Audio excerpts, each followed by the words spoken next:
Hi guys, welcome back. A couple weeks ago we stayed at the Salt Springs recreational area in the Ocala National Forest.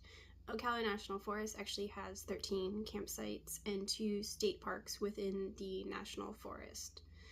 Salt Springs recreational area is the only area with full hookups in Ocala National Forest. It is the most developed of all the campsites, and we even had sewer. We did reserve our spot, but they do have first come first serve sites.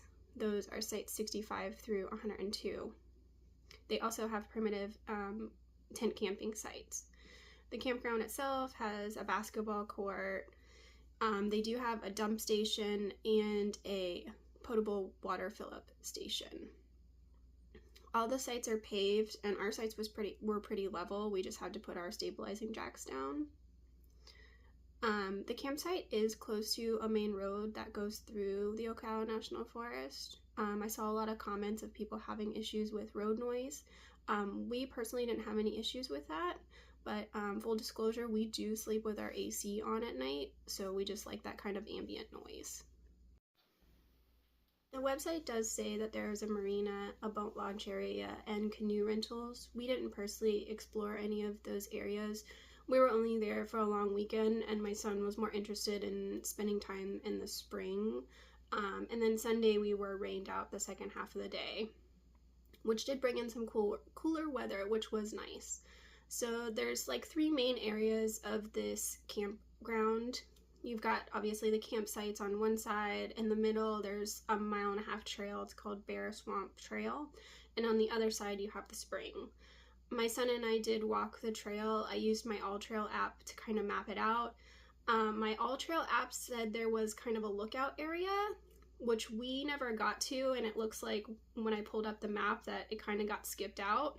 So I don't know if I took a wrong turn or the trail was rerouted, but we did not see that area, so I was kind of bummed about that. And then also a side note, there are ticks in the area, so be prepared for that. Also, there was a lot of signs everywhere that said beware of black bears, that they were in the area. We didn't personally see any of them, but I definitely wouldn't leave it up to chance, and I definitely wouldn't leave anything outside for them to get into. Our campsite was between 2 different bathhouses. I only ever went into the one bathhouse, but I swear every time I walked in there, it looked like somebody had just cleaned it.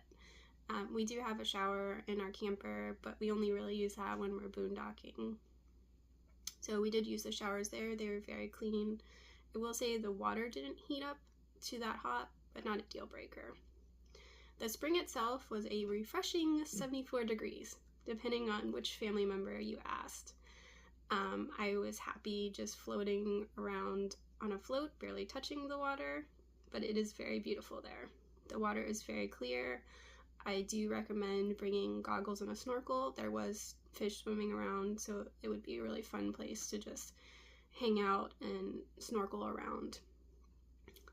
There is a little shop that you can buy floats, which is what I did because we didn't bring our own.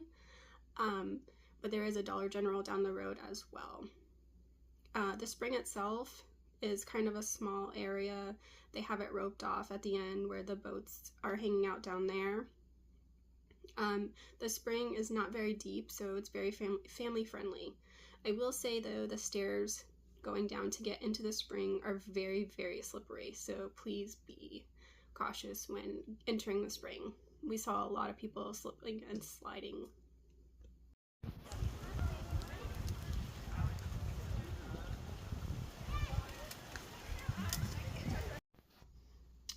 I will say something that caught my eye was there is a house right next to the spring, and it's not actually in the National Forest, it's actually privately owned.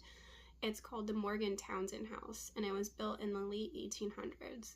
It was actually originally across the street from the spring, and it was originally owned by Daniel Morgan, and it was on Lake Kier. And then the Townsend family actually bought it and moved it across the street via logs. So I thought that was really interesting. It actually took them almost a year to move the house. The house doesn't look like it's in great shape.